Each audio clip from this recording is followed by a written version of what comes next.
하나님의 말씀 마태복음 4장 1절 말씀 보시겠습니다. 마태복음 4장 1절입니다. 그때 예수께서 성령에게 이끌려 마귀에게 시험을 받으러 광야로 가사 40일을 밤낮으로 금식하신 후에 줄이신지라. 시험하는 자가 예수께 나와서 이르되 내가 만일 하나님의 아들이여든 명하여 이 돌들로 떡덩이가 되게 하라. 예수께서 대답하여 이르시되 기록되었으되 사람이 떡으로만 살 것이 아니요 하나님의 입으로부터 나오는 모든 말씀으로 살 것이니라 하였느니라 하시니, 이에 마귀가 예수를 거룩한 성으로 데려다가 성전 꼭대기에 세우고 이르되 내가 만일 하나님의 아들이여든 뛰어내리라. 기록되었으되 그가 너를 위하여 그의 사자들을 명하시리니 그들이 손으로 너를 받들어 발이 돌에 부딪히지 않게 하리로다 하였느니라.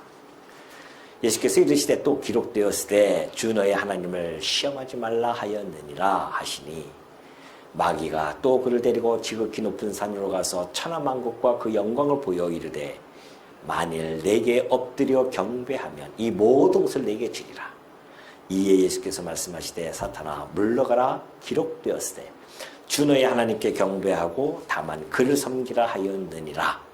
이에 마귀는 예수를 떠나고 천사들이 나와서 수종드니라. 11절까지 봉독해 드렸습니다. 우리 지난 시간에 예수님께서 모든 의를 이루시기 위하여 세례를 받은 그런 장면을 살펴본 바가 있습니다. 오늘 우리 마태복음을 지금 하나하나 살펴보고 있는데요.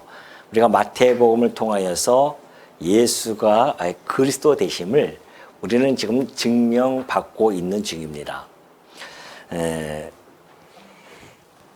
예수가 그리스도다라는 사실을 지금 보여주는데, 그리스도라고 하는 것은 삼직을 가지고 있다고 그랬죠. 기름 부음 받은 자로서 왕이라든가 제사장 그리고 선지자직, 이러한 삼직을 가리킵니다.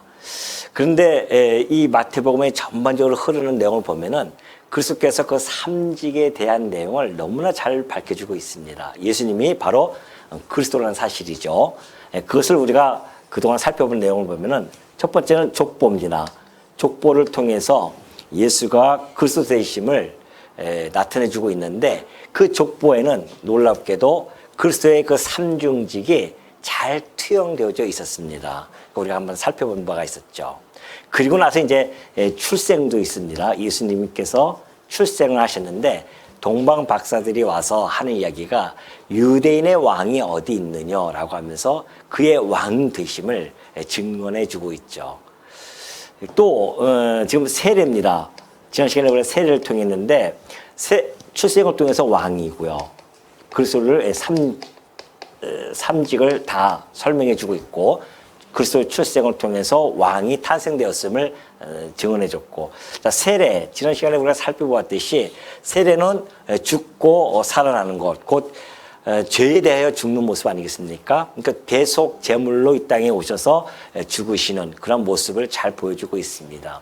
대속 제물이라고 하는 것은 제사장이 그 제물을 가지고 하나님께 제사를 드리는 것이기 때문에 이거 역시 제사장직의 역할로 잘 보여주고 있죠. 제사장이죠, 제사장.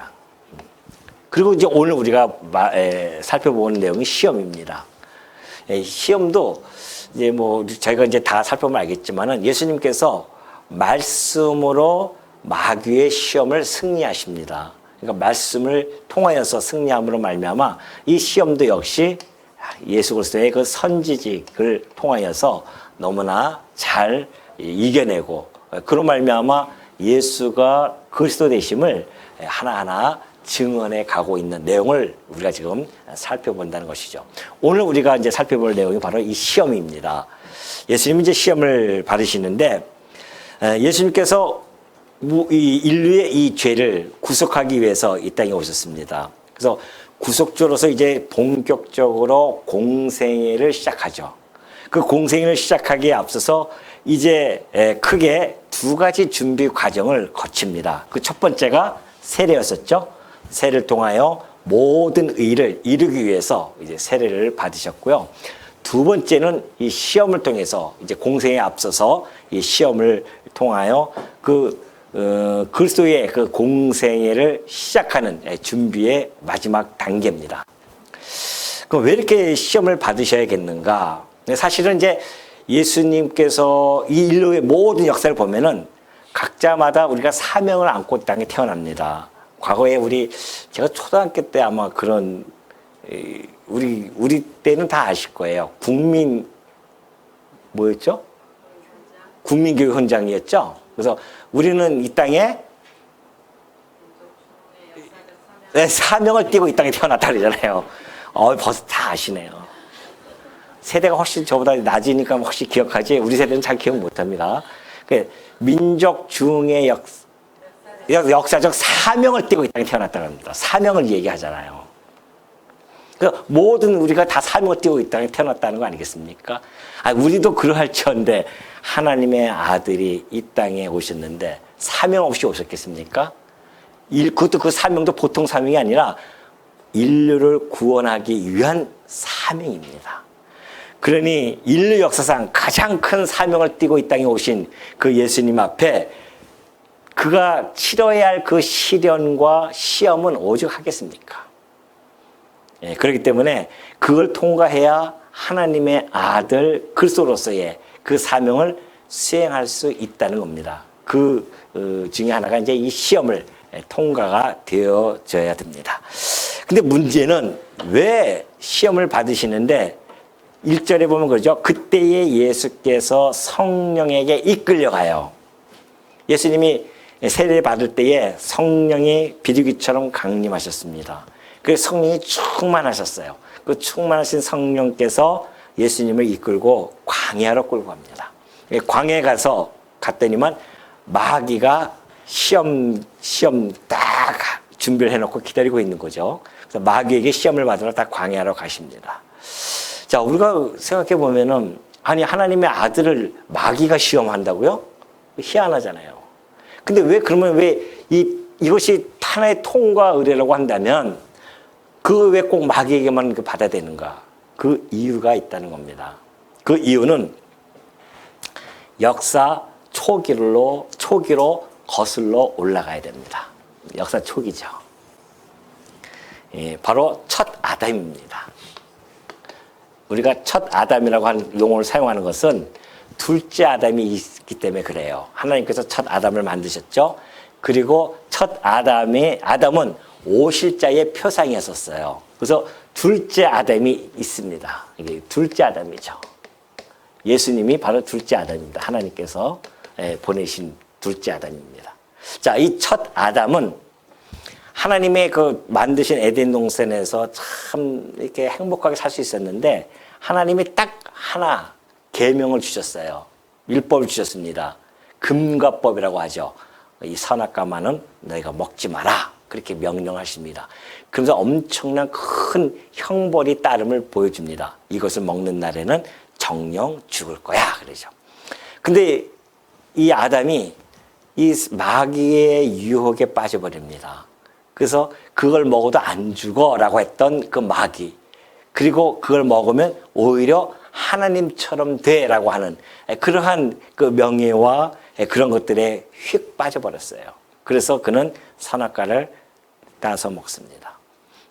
그래서 결국은 마귀에게 패배를 하죠. 마귀에게 첫 시험입니다. 마귀에게 패배를 합니다.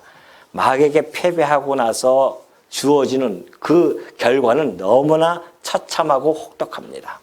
모든 인간들이 죄와 사망 가운데 있게 되어집니다. 그래서 영원한 멸망 속에 있을 수밖에 없게 되어졌어요. 자, 그렇다고 한다면은 이것만 있는가? 그렇지 않아요. 하나님께서 아담에게 주신 그 복이 있었습니다. 생육하고 번성하고 땅에 충만하고 뿐만이 아니라 이 모든 것들을 다스리라고 하는 통치권을 주셨습니다. 그런데 아담이 사단의 말을 듣고 타락함으로 말미암아 그 통치권을 내주게 되어집니다. 그래서 사단이 바로 마귀죠. 이 마귀가 통치권, 획득을 합니다. 마귀가 이 통치권을 획득했어요. 그리고 아담 이후로부터 태어나는 모든 인류 위에 군림을 해가지고서는 공중 권세를 딱 잡고서는 모든 인류가 다 죄와 사망 가운데서 마귀의 무슨 노릇을 했을까요? 종노릇을 하면서 살아온 것입니다. 그러니 희망도 없어요. 이 땅에서 아무리 잘 먹고 잘 살아도 결국에는 사망에 처해질 수밖에 없습니다. 그리고 불못에 던져지는 그러한 결과를 초래하게 되어진 겁니다. 이것이 인간이 가지고 있는 비극입니다. 비참함이 있었어요. 그런데 어느 날 이 아담이 그렇게 패배하고 나서 하나님께서는 이 세상을 사랑하셨기 때문에 약속해 준 바가 있죠. 내가 여자의 후손을 보내주어서 여기서부터 내가 너희를 구원해 줄게. 먼저 이 마귀의 머리를 상하게 할 때 내가 보내겠다. 이렇게 약속해 줬단 말입니다. 그러니까 많은 우리 이방인들은 그걸 모르니까 살아갔지만은 이 이스라엘 민족들에게는 특별히 그 말씀을 허락해 주었고 맡겨줬단 말입니다. 그래서 그들이 구약 성경을 기록하면서 메시아 곧 마귀의 머리를 상하게 할 메시아가 오실 거야 막 기록합니다. 그것이 구약 성경에 있었어요. 그래서 메시아가 오실 거야. 오시면은 반드시 이 죄와 사망에서 우리를 건져 주실 거야 라고 하는 그 대망의 그 메시아 사상을 가지고 유대인들은 계속 기다리지 않았었습니까? 근데 마침내 2000년 전, 지금부터 2000년 전에 예수님이 하나님의 아들이 이 땅에 육신을 입고 이 땅에 오십니다. 왜 오셨을까요? 죄와 사망에 있는 자들을 무엇으로? 의와 영원한 생명으로 인도하시려고 이 땅에 오셨단 말입니다. 오셨어요. 그 육신의 그 약한 이 종의 형체를 입고 이 땅에 오셨단 말입니다. 근데 이때까지 이 통치권을 가지고 마귀가 그냥 의기양양했던 그 마귀였었는데 하나님의 아들이 이 땅에 온다는 소문을 들었어요. 그리고 세례 시간에 보니까 세례에 하늘에서 문이 열리면서 하늘에서 열리면서 소리가 들립니다. 이는 내 사랑하는 아들이요 내 기뻐하는 자니라. 그렇게 선포가 되어졌단 말입니다. 그러니까 마귀가 그 소리를 듣고서는 얼마나 가슴이 철렁했겠습니까? 그때의 이 마귀는 첫 아담에게 승리했던 그 승리감을 여전히 가슴속에 있었기 때문에 그 마귀는 이제 둘째 아담으로 오신 이 예수 그리스도를 패배시키면은 이제는 더 이상 나한테 대적할 자는 없을 것이다. 그럼 나는 영원토록 내가 이 세상을 통치할 것이야 라는 생각을 가지고 있는 거죠. 그리고 둘째 아담에게 시험을 하는 것입니다. 그리고 예수님께서는 왜 마귀에게 그러면 시험을 당하시는가? 바로 누가복음 11장 21절에 잘 나타나 있죠. 예수님이 하신 말씀입니다. 누가복음 11장 21절 보니까 강한 자가 무장을 하고 자기 집을 지킬 때에는 그 소유가 안전합니다. 이 세상에서 모든 인류가 태어났지만 그 인류 중에 가장 강한 자가 누구인지 아십니까? 마귀였었어요. 이 마귀가 무장을 해가지고 자기 집을, 이게 세상이에요. 자기 집을 곧 세상을 이야기합니다. 이 세상을 딱 지키고 있었단 말입니다. 통치하고 있었어요. 공중 권세를 잡고. 그러니까 그 소유가 안전했단 말이죠. 모든 소유물이 다 죄와 사망 가운데서 멸망을 당하는 그러한 상황이 처해 있었습니다. 근데 더 강한 자가 와서 그래요. 그럼 마귀보다 더 강한 자가 와야 여기서부터 건져낼 거 아닙니까?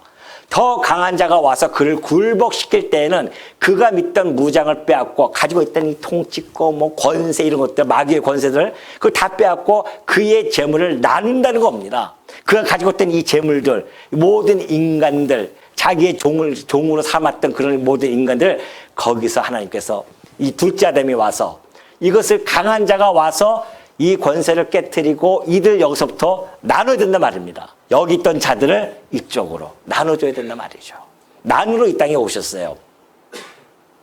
그러니까 마귀보다 약하면 됩니까? 안 됩니까? 안 돼요. 마태복음 12장 29절도 그렇게 말씀해 줬단 말입니다. 사람이 먼저 강한 자를 결박하지 않고서 어떻게 그 강한 자의 집에 들어가 그 세간을 강탈하겠냐 말이죠. 아니 우리나라가 약한 우리나라가 저 미국을 강탈하겠다고 미국에 들어가서 그걸 뺏을 수 있겠습니까? 미국이 우리나라를 강탈하면 몰라도 우리는 미국을 강탈할 수 없어요. 세계 초인류의 국가인데 어떻게 상대할 수 있겠습니까? 그 미국보다 더 강한 나라가 그 나라를 침탈할 수 있는 거 아니겠습니까?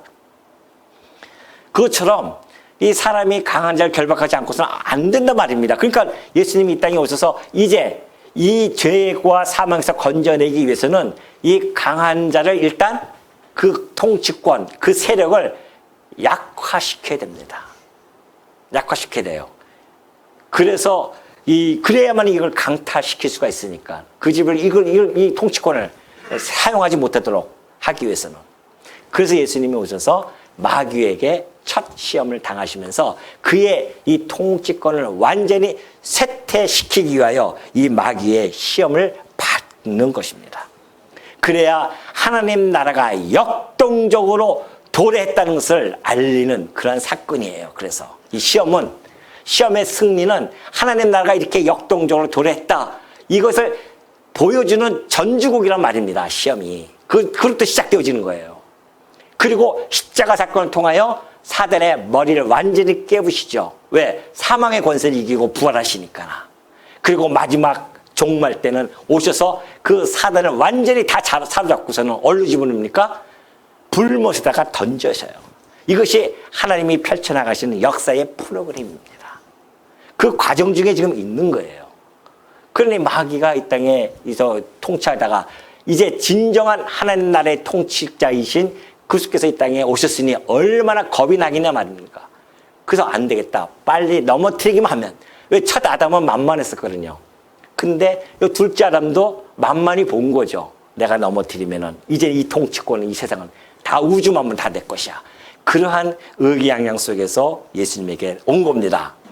자, 예수님은 광야로 가셔서 40일을 밤낮으로 금식을 하고 줄이십니다. 근데 왜 광야에서 시험 그냥 받으시면 되는데 40일 동안 금식을 하셔요. 그리고 줄이신단 말입니다. 자, 40일 금식은 우리가 성경에서 보면은 누가 생각납니까? 예? 예? 40일 금식하는 사람도 누가 있어요? 저를 보지 마시고요. 저는 한 적이 없습니다. 기껏해야 저는 3일뿐이 안 했어요. 40일 한 사람은 누굴까요? 성경에? 모세가 있어요. 모세가 있습니다. 자, 출애굽기 34장 28절로 넘어갑니다. 모세가 여호와와 함께 40일 40야를 거기 있으면서 떡도 먹지 아니하였고 물도 마시지 아니하였으며 여호와께서는 언약의 말씀 곧 십계명을 그 판들에 기록하셨더라. 모세가 이스라엘 자손의 온 회중을 모으고 그들에게 이르되 여호와께서 너희에게 명령하사 행하게 하신 말씀이 이러하니라. 그렇게 이야기합니다. 자, 40일 금식을 합니다. 근데 어떻게 해요? 누구와 함께 하십니까? 40일 금식해 보십시오, 여러분. 물 한 것만 먹지도 않고 떡도 먹지 않고 물도 마시지 않고 40일 살 수 있을까요? 못 살아요. 근데 모세는 삽니다. 누가 함께 하기 때문에? 여호와와 함께 그러잖아요. 40일을 거기 있으니까 여호와의 힘 능력으로 그가 40일 밤낮으로 아무것도 안 먹어요. 근데 살아남단 말입니다. 떡도 먹지 아니하고 물도 마시지 아니합니다. 그런데 그 과정 속에서 뭘 했냐면은 여호와께서 언약의 말씀 그 십계명을 그 판들에 기록하십니다. 그 기간 동안에 모세는 그걸 바라보는 거죠. 하나님이 다 십계명 판을 기록해요. 그리고 나서 40일 끝나고 나서는 그 십계명 판을 들고 내려옵니다. 내려와서 회중들을 다 모으고 여호와께서 너희에게 명령하사 행하게 하신 말씀이 이러하니라 하면서 선포하기 시작합니다. 우리 많이 본 장면 아닙니까? 어떤 장면과 지금 오버랩이 됩니까? 어떤 장면일까요? 예수님이십니다. 예수님도 지금 40일 금식을 하죠. 자, 모세가 40일 동안 떡도 먹지 않았어요. 그런데 그는 살아났습니다. 누구의 능력으로? 하나님의 능력으로. 그는 철저하게 그걸 느꼈어요. 아, 사람이 떡으로만 사는 것이 아니라 하나님의 능력의 말씀으로 살아가는 거구나. 그거를 보여주십니다. 하나님께서 모세의 사건을 통해서 그걸 보여주고 계셔요. 40일 동안 떡도 안 먹이시면서 그냥 사람이 떡으로만 사는 거 아니야. 왜? 그때까지 모든 인간들은 떡으로만 사는 줄 알고 살았단 말입니다. 최고의 가치로움이 떡인 줄 알고 살아왔어요. 모든 관심과 집중이 다 떡이었었습니다. 그런데 놀랍게도 떡을 안 먹어도 살 수 있네. 누구와 함께하면? 하나님과 함께하면. 그렇다고 오늘부터 또 하나님과 나는 함께하니까 오늘부터 떡 안 먹을 거야. 그런 생각을 안 하시겠죠? 지금 하나님이 계시로 보여주는 겁니다. 아, 사람이 떡으로만 사는 것이 아니었구나. 하나님의 말씀으로 산다는 것을 모세 사건을 통해서 보여주십니다. 일찍이 보여줬어요. 예수님은 그 1500년 후에 이 땅에 오십니다. 예수님 오셔서 하신 말씀이 있어요. 이 구약의 성경은 곧 내게 대하여 증언한 것이다 라고 성경 해석의 틀을 선포하셨습니다. 그 해석의 틀대로 모세는 곧 오실 메시아에 대한 뭐였다? 예표였다는 겁니다. 그래서 예수님께서 40일 금식을 하신 거예요. 그래서 모세처럼 내가 사람의 이 떡으로만 사는 것이 아니야. 이걸 보여주시죠. 이때는 모세는 여호와와 함께 하셨고 했었지만은 우리 주님께서는 하나님의 아들이시기 때문에 그것을 그대로 40일 금식을 하십니다. 그러나 그 40일 금식한다고 해서 배고프지 않은 건 아니에요. 여기서 보면 그러잖아요. 40일 밤낮으로 금식하신 후에 줄이십니다. 이 광야와 같은 황폐함, 광야라고 하는 것은 버려진 곳입니다. 그 버려진 곳에서 굶주림, 인간이 굶주린다고 해서는 하나의 결핍의 상태거든요. 그 굶주림의 이 결핍 상태, 그 모습, 이것이 인간의 실존입니다. 안 먹으면 배고프고 굶주려요. 이거 인간의 실존 아니겠습니까? 먹으면 배부르고 안 먹으면 배고프고 굶주린단 말입니다.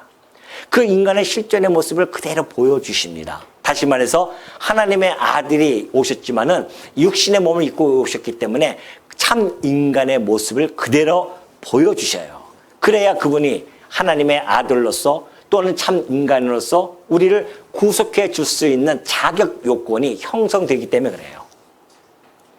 그러니까 예수님께서 굶주려요. 그래서 인간임을 천하에 보여주고 계시죠. 뿐만이 아니라 이 구약의 말씀대로 예수님께서 40일 금식함으로 모세에게 했던 그 모든 약속의 말씀 또는 나타났던 현상 이런 것들이 그대로 성취되어지는 구약의 말씀대로 이루어지는 그러한 사건이 바로 이 40일 금식 기도입니다. 이것은 이제 그 첫 번째 시험에서 더 자세히 이제 들어가게 됩니다. 자, 40일 금식을 하고 줄이셨죠. 그리고 3절 시험하는 자가 예수께 나옵니다. 이르되 네가 만약 하나님의 아들이어든 명하여 이 돌들로 떡덩이가 되게 하라 그래요. 자, 마귀가 들었어요. 하늘에서 음성이 들렸단 말입니다. 이는 내 사랑하는 아들이요. 그러니까 하나님의 아들이라고? 그래서 예수님에게 그 질문을 하는 겁니다. 네가 만일 하나님의 아들이냐? 네가 하나님의 아들이면 그 세례받을 때에 그 들렸던 음성대로 네가 하나님의 아들이라고 한다면은 이 돌들로 떡덩이 한번 해봐. 능력 있지 않겠느냐 네가. 한번 입증해봐. 그거는요. 여러분 여기서 우리가 간과하지 말아야 할 것이 있습니다. 지금 이 시험이 세 가지가 펼쳐나가지만 시험의 포인트를 정확하게 잡으셔야 돼요. 시험의 포인트가 뭘까요? 뭘까요? 제가 미리 다 예고 보내드리는데 안 읽고 오시나 봐요. 시험의 포인트가 뭐라고요? 마귀의 말을 듣느냐 안 듣느냐가 시험 포인트입니다. 왜냐하면 첫 아담은 누구의 말을 들었어요? 하나님 말씀이 아니라 사단의 말을 들었기 때문에 패배한 거예요. 하나님이 따먹지 말라고 했는데 이 아담은 이 사단의 말을 듣고 따먹습니다. 사단의 말을 듣느냐 하나님의 말을 듣느냐가 이것이 관건이에요. 모든 시험의 관건입니다. 오늘 우리가 이 땅에 살아가면서 우리의 시험도 그거 아니겠어요? 나의 욕망을 따르고 내 이 마귀를 따를 것인가 하나님의 말씀을 따를 것인가 이 말씀을 따를 것인가 아니면 마귀의 말을 따를 것인가 이 둘의 싸움이에요 지금. 근데 첫 아담은 패배했어요. 마귀의 말을 들었고, 마귀의 말을 들었단 말입니다. 마귀의 말을 들으면 어떻게 되는지 아십니까? 마귀에게 종이 되어지는 겁니다. 로마서 6장 16절 보면 그 원리가 너무나 잘 나타나 있어요. 로마서 6장 16절. 너희 자신을 종으로 내주어 누구에게 순종하든지 그래요. 순종, 말을 해가지고 말을 들어요? 순종해요? 그럼 그 순종함을 받는 자의 종이 되는 줄을 너희가 알지 못하냐 그러지 않아요. 그 마귀가 말을 했는데 그 말을 따라요. 순종했단 말입니다. 그러면 그 순종이 마귀에게 종이 되어진다는 거예요. 그를 순종하는 자의 종이 되어진단 말입니다. 그래서 모든 자가 다 마귀의 종이 되어졌다는 거 아니겠어요? 혹은 죄의 종으로 사망에 이르고 혹은 순종의 종으로 의에 이르니라. 틀림없죠. 자, 마귀에게 순종하면 죄의 종으로서 사망에 이릅니다. 그러나 우리 주님의 말씀을 순종하는 자들에게는 의에 이르고 영원한 생명을 얻게 되어주는 겁니다. 마귀의 말을 들을까? 주님의 말씀을 들을까? 이 싸움이 바로 이 세상에서의 시험입니다. 그래서 보십시오. 첫 아담이 마귀의 말을 듣고 어떻게 되는지 아십니까? 아까 얘기했듯이 바로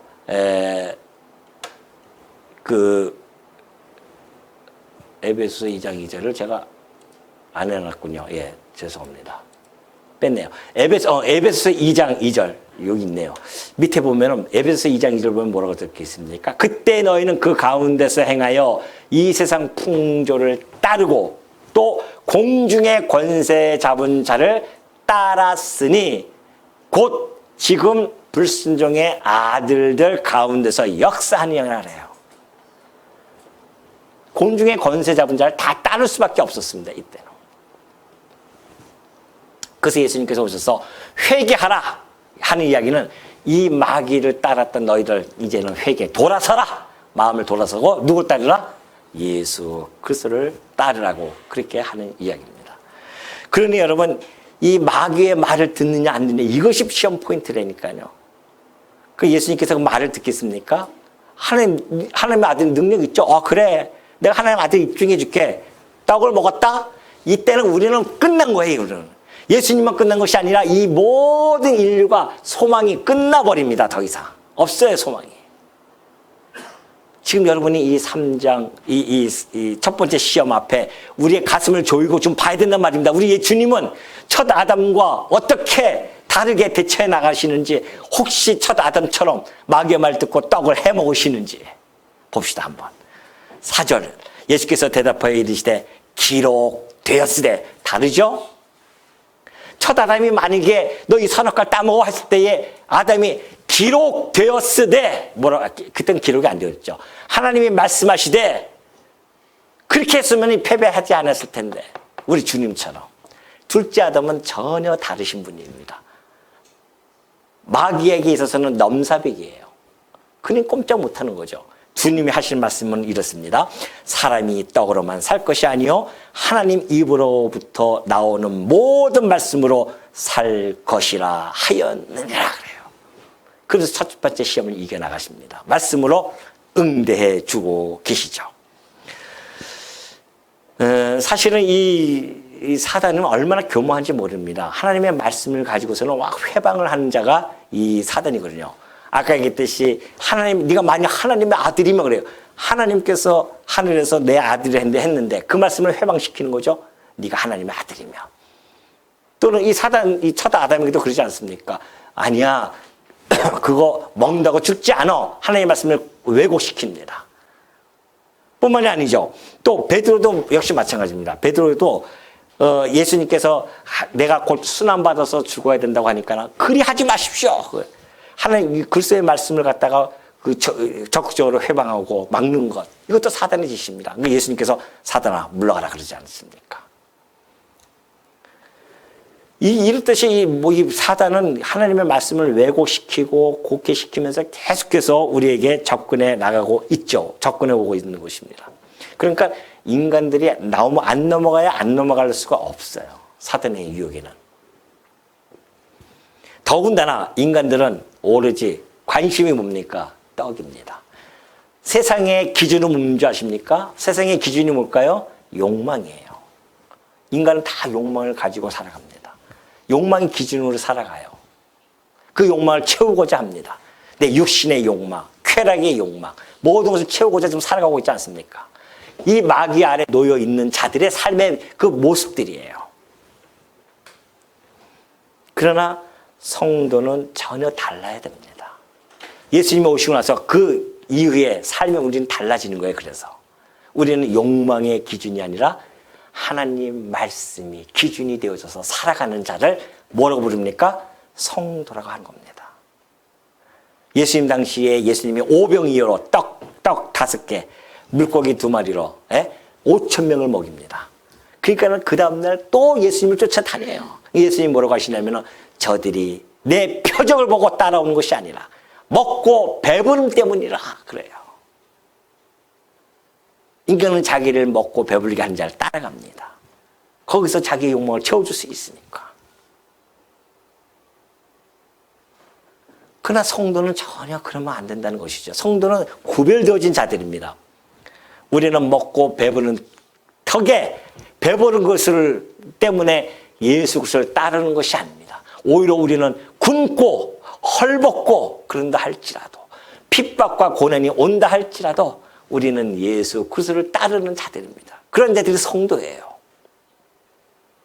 말씀을 쫓는 자들이 성도란 말입니다. 이 땅에 빵보다 떡보다 더 소중한 것이 무엇인지를 아는 자, 그런 자가 성도입니다. 그게 뭐예요? 말씀입니다. 그러니까 그러잖아요. 사람이 떡으로만 사는 것이 아니다. 하나님의 입으로 나오는 이 말씀으로 산다는 것이죠. 그러면서 이 말씀은 신명기 8장 2절의 말씀입니다. 신명기 8장 2절의 말씀이 그러죠. 내 하나님 여호와께서 이 40년 동안에 모세가 이제 마지막 요단강을 건너기 전에 그 모압 평지에서 재교육을 시킵니다. 그럴 때 뭐라고 하냐면은 여호와께서 이 40년 동안에 광야 40년이죠. 내게 광야 길을 걷게 하신 것을 기억하라는 겁니다. 이는 너를 낮추시며 너를 시험하사 내 마음이 어떠한지 그 명령을 지키는지 지키지 않는지 알려 하십니다. 너희들이 이 첫 아담처럼 하나님의 말씀을 따르는지 안 따르는지 알기 위해서 너희들에게 시험하기 위해서 40년 동안 광야에서 그들을 끌고 가십니다. 그러면서 너를 낮추시며 너를 줄이게 하시며 또 너로 알지 못하면 내 조상들도 알지 못했던 만나를 내게 먹이셨단 말입니다. 그들이 40년 동안 하늘에서 떨어지는 만나를 먹고 살아요. 놀라운 일 아닙니까? 그럼 왜 그렇게 하셨냐 말이죠. 하나님께서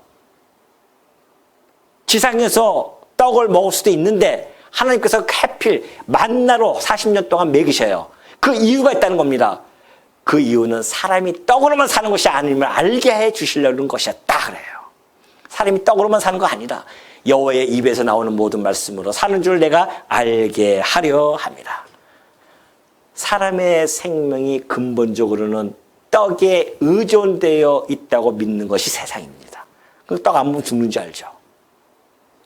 그러나 사람의 생명은 근본적으로 떡에 의존하는 것이 아닙니다. 생명을 창조하시고 보호해 가시며 그리고 그 능력으로 그것들을 인도해 가시는, 역사해 가시는 그 하나님의 능력의 말씀, 하나님의 그 사랑, 이런 모든 것들이 그 생명을 지탱시켜 나가는 겁니다. 오늘 우리가 하루 살아가는 것도 하나님의 말씀의 능력과 사랑으로 말미암아 하루의 삶을 지탱하고 나가는 것이지, 떡은 과정이에요. 그 과정이 우리의 근본이 아니란 말입니다. 근본은 하나님이 지키고 계시기 때문에 그래요. 그 떡마저도 하나님이 주시지 아니하시면 어떡합니까? 굶어 죽는 겁니다.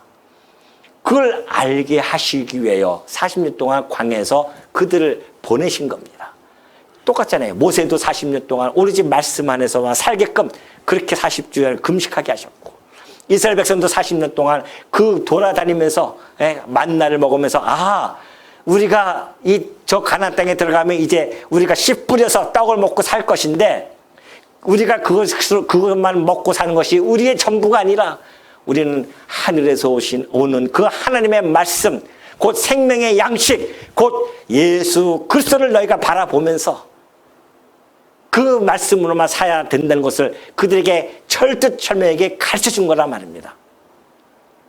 그것이 진짜 그 약속대로 예수님이 하늘에서 생명의 떡으로 오시지 않으셨습니까? 참 생명의 만나로 이 땅에 오셨단 말입니다. 그러니까 우리는 그 떡으로만 우리가 사는 것이 아니라 떡으로만입니다. 떡 안 먹으면 죽으니까 떡으로만 사는 것이 아니에요. 우리는 성도는 하느님 예수 그리스도로 사는 겁니다. 예수 그리스도 통하여 우리는 영원한 생명을 얻게 되어지는 것이죠. 이걸 알게 하기 위해서 구약 때 모세도 그렇고 이스라엘 백성 광야 40년도 다 예수 그리스도에 대하여 증언한 것들 얼마나 멋들어집니까? 예수님이 오셔서 그걸 그대로 지금 보여주고 성취시켜 나가고 있는 중입니다. 그래서 우리들로 하여금 이제는 떡으로만 아니라 하나님 말씀으로 살아야 돼. 이걸 가르쳐 주는 거죠. 그러니까 우리는 성도잖아요. 그래서 여기 앉아 계시는 겁니다. 왜요? 떡으로만 사는 줄 알고 안다면 지금도 나가서 돈 벌러 가셔야 돼요. 이 아까운 시간에.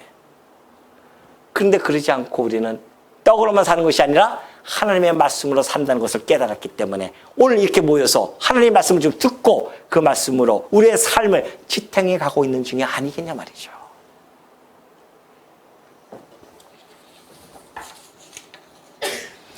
5절로 넘어갑니다. 이에 마귀가 예수를 거룩한 성으로 데려다가 성전 꼭대기에 세우고 이르되 네가 만일 하나님의 아들이거든 뛰어내리라 기록되었을 때 그가 너를 위하여 그의 사자들을 명하시리니 그들이 손으로 너를 받들어 발이 돌에 부딪히지 않게 하리로다 하였느니라 그래요. 마귀는 진짜 이 의기양양했던 마귀는 첫 번째 시험에서 패퇴를 합니다. 그 패퇴한 마귀는 두 번째 그 육적인 약점을 첫 번째 시험은 육적인 약점을 이용했었는데 그것이 안 되니까 이제는 명예에 대한 그 약점을 잡고 들어오죠. 왜? 인간은 명예에 약하거든요. 떡에도 약하지만은 명예도 아주 약합니다. 자기를 이렇게 우쭈쭈 해줘야 기분 좋잖아요. 그러니까 그걸 가지고 이제 온 겁니다. 이생의 자랑이죠. 이생의 자랑.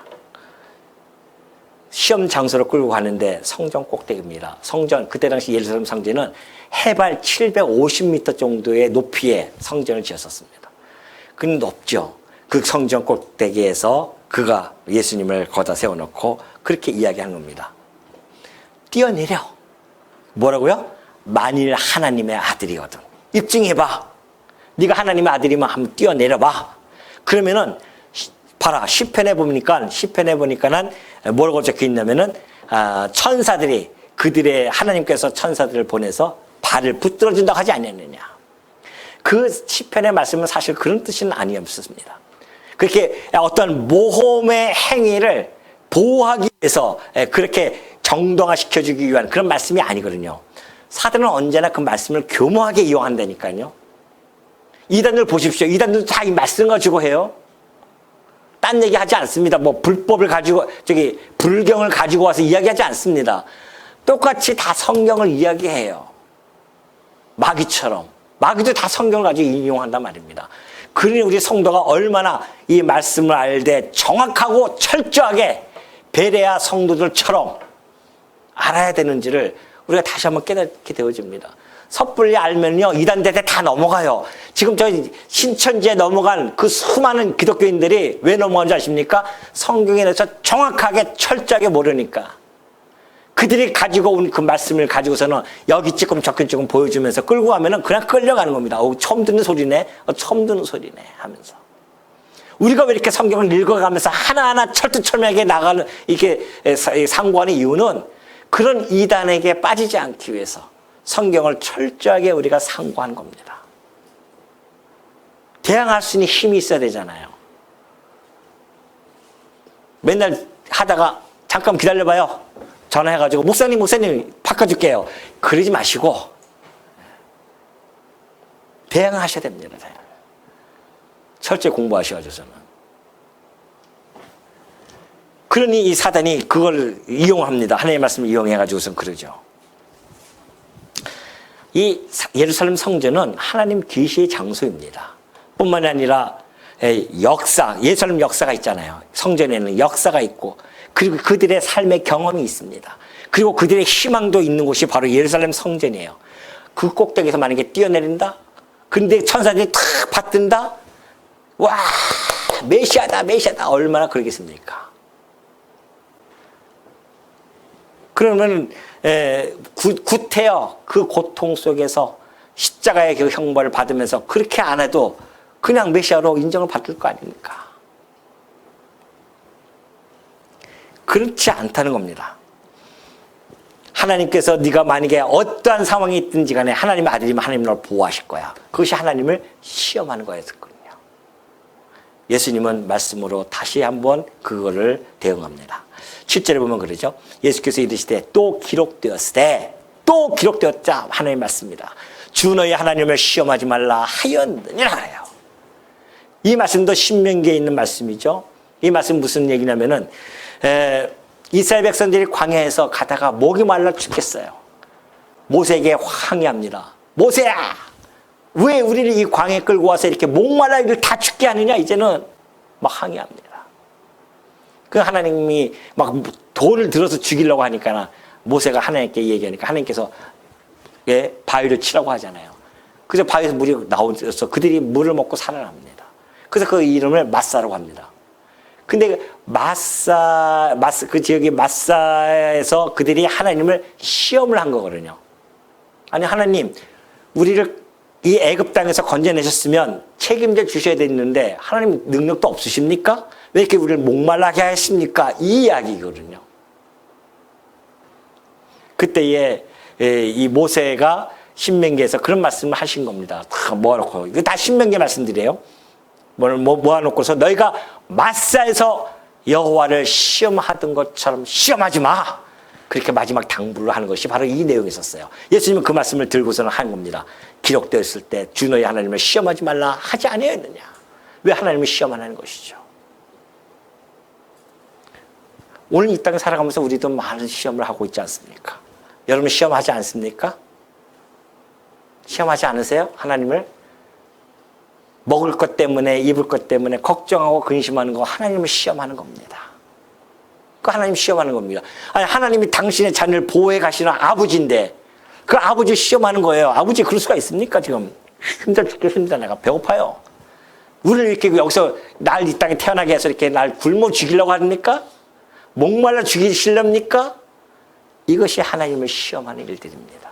그리고 막 그 의심하고 걱정하고 염려하고 이런 것들. 하나님 시험을 하는 거예요. 주 너희 하나님을 시험하지 말라는 겁니다. 그래서 우리에게 참 평강과 희락을 주셨는데 그 평강과 희락을 느끼지 못하고 불만과 불평과 맨날 짜증내고 그렇게 산다고 한다면은 하나님 나라의 통참을 받지 못하는 그런 모습을 역력하게 보이는 거 아니겠냐 말이죠. 하나님 나라는 의와 평강과 희락입니다. 그리스도의 통치함은 바로 희락이 있고 평강이 있는 것이 하나님 나라예요. 그걸 누리는 자들이 하나님 나라 백성 아니겠습니까? 드디어 마귀는 더 이상 안 되겠다. 무리수를 둡니다. 8절입니다. 마귀가 또 그를 데리고 지극히 높은 산으로 가서 천하 만국과 그 영광을 보여 이르되 만일 내게 엎드려 경배하면 이 모든 것을 내게 주리라 그래요. 지극히 높은 데 가서 산에 가서요. 천하 만국을 다 보여줍니다. 그러면서 그 높은 데에서 영광을 보여요. 만일 내게 경배만 하면 이거 다 주겠다는 거죠. 이런 거짓말쟁이가 어디 있습니까? 아니 이 모든 만물은 하나님께서 주께로부터 나왔고 주께로 말미암고 주께로 돌아가는 것이 만물인데 자기 것처럼 거짓말을, 사단은 거짓말 압이 아닙니까? 거짓말을 하는 겁니다. 이 사단의 이 약속, 이 모든 것들은 다 화려하게 보이지만은 다 신기루와 같은 것들입니다.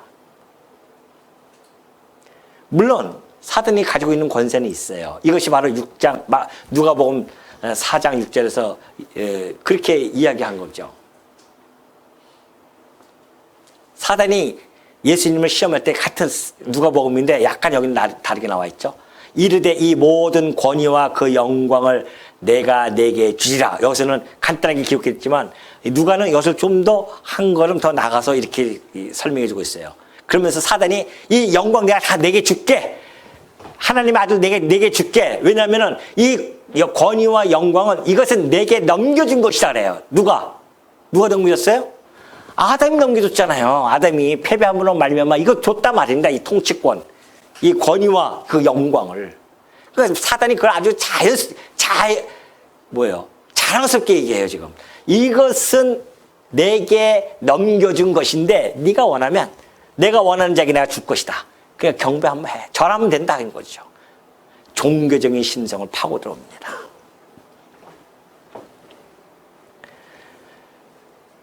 마귀는 아담에게 통치권을 빼앗은 것은 틀림이 없습니다. 또 공중 권세를 잡은 자에게는 틀림이 없어요. 그러나 마귀는 그리스도의 통치권 아래 있는 한낱 미물에 존재합니다. 그리스도의 이 통치권 아래 있는 존재예요, 마귀는. 아무 존재도 아닙니다, 사실은. 그리스도 앞에서는. 만왕의 왕이신 그리스도 앞에서는 꼼짝 못하는 거죠. 근데 자기가 마치 그 통치권을 가지고 있는 것처럼 얼마나 이런 허세를 떠는지 몰라요. 이거 마지막 무리수죠, 이게. 모든 인간들이 거기에 다 넘어갔었거든요. 그러니까 자신만만했었습니다. 사단이 자신만만해요. 왜? 모든 인간들이 이 권력과 이 부의 모든 신여가 되어져 있지 않습니까? 그러니까 내게 권력을 준다? 그럼 내가 모든 걸 다 복종합니다. 요즘 보십시오. 정치권 가보십시오. 정치권에서 그 권력을 얻기 위해서 어디 다닙니까? 교회도 가고 또 어디예요? 절에도 가고.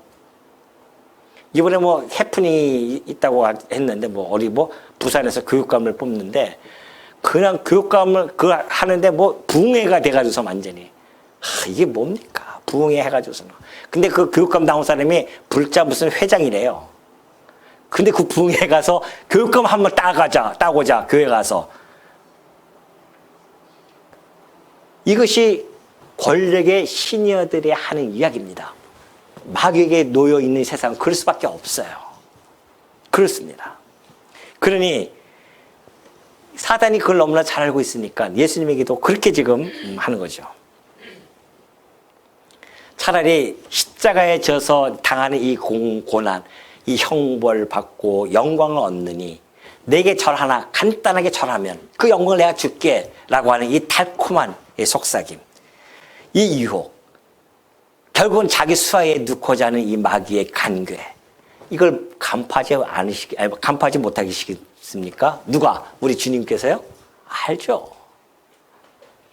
그래서 더 이상 안 되겠다. 네가 더 이상 수가 없구나 해서 우리 주님이 하신 말씀이 말씀하시되 사탄아, 정체를 딱 드립니다. 사탄은 대적자란 뜻이에요. 이 대적자야. 하나님을 시험하고 나를 대적하는 너, 이 대적자야, 물러가라 그래요.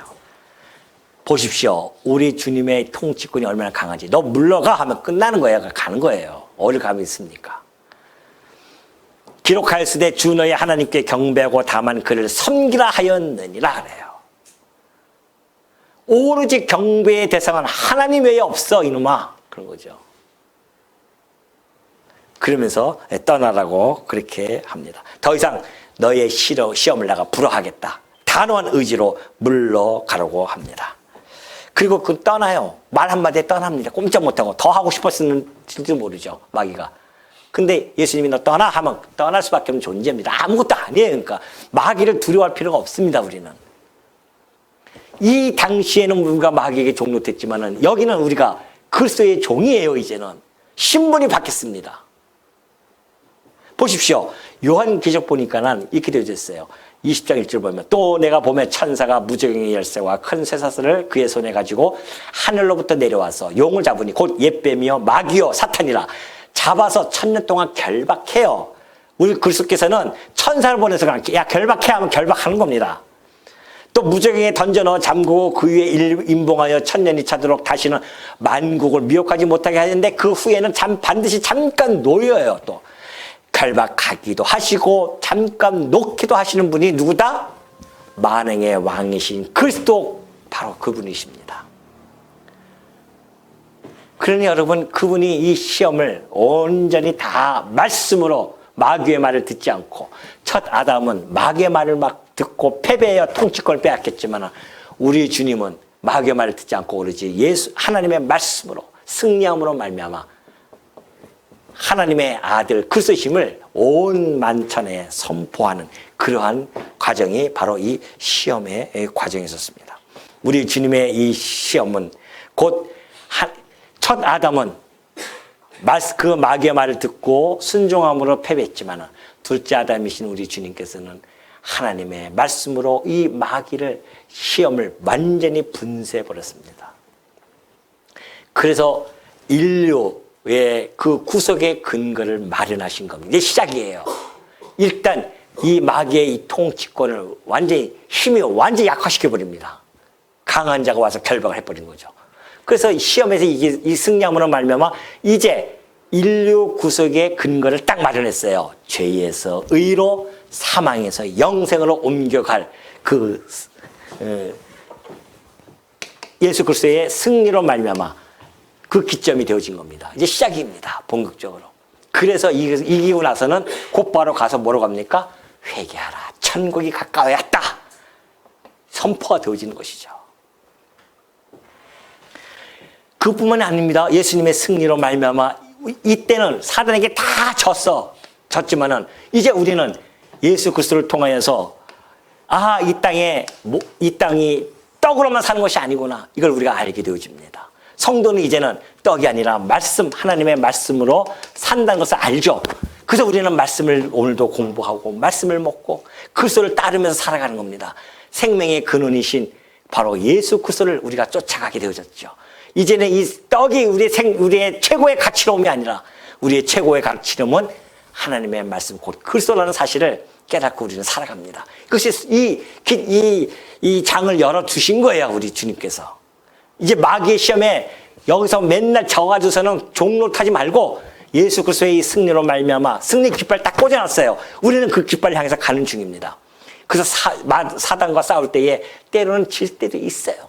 그러나 우리의 궁극적 승리를 이미 보장해 주었기 때문에 싸우다 이길 때는 말씀으로 이기고 말씀이 약화되어지면 또 지는 거예요. 여러분 보십시오. 주일날 예배도 안 나오고 돈 벌기 바빠요. 나중에 그 말씀이 없으니까 마귀에게 계속해서 악순환으로 집니다. 그러나 우리가 말씀으로 강하게 딱 서 있으면은 어떤 상황이 오면 시험이 오면 말씀으로 이겨나갈 수가 있는 것이죠. 마귀처럼 이스라엘 백성처럼 하나님을 시험하는 것이 아니라 오로지 하나님만을 신뢰하는 그러한 마음으로 우리가 바뀌고 살아갑니다. 이젠 바뀌는 거예요. 하나님을 시험하지 않습니다. 근심하고 걱정할 때도 있지만은 그러나 우리는 오로지 하나님만을 신뢰하고 살아가는 자들 아니겠습니까? 이게 성도예요. 뿐만이 아닙니다. 이제 우리가 이 마지막 뭐예요 이게? 그 시험 마지막 뭐 있었죠? 경배. 이 경배의 대상은 오로지 누구다? 오직 하나님만이 우리의 경배의 대상이라는 걸 아는 겁니다. 이게 성도입니다. 세상 사람들은 경배의 대상이 막 헷갈려요. 우상도 됐다가 돈도 됐다가 오직 하면은 하나님과 재물을 겸하여 섬기지 말라고 했잖아요. 모든 인간들은 지금 경배의 대상이 뭡니까? 물질이에요, 물질. 이 물질을 경배의 대상으로 살아갑니다. 왜? 이 물질이 만능이니까. 하나님은 전능자인데 그와 비견되어지는 자가 나타났어요. 이 물질이에요. 그래서 물질 만능주의가 지금 이 세상에 판치고 있는 거 아닙니까? 오직하면 2000년 벌써 이 말씀에도 성경 말씀에서 오래전에 뭐라고 합니까? 재물과 하나님은 겸하여 섬길 수 없다 우리 주님이 말씀해 주셨잖아요. 겸하여 섬길 수 없는 겁니다. 성도는 물질이 아니라 오직 하나님만 경배하고 섬기는 자들입니다. 이로써 우리는 예수님의 승리에 힘입어서 드디어 이제 우리가 마귀와 싸울 수 있고 그리고 마귀의 시험을 이길 수 있는 성도의 그 승리의 삶을 살아갈 수 있도록 그 장을 여신 것이 마귀 시험의 승리라는 것 마음속에 간직하시고 하나님의 백성답게 하나님의 말씀과 오직 하나님만을 의뢰하고 신뢰하고 하나님만을 경외하는 성도들이 되어지시기를 당부드립니다.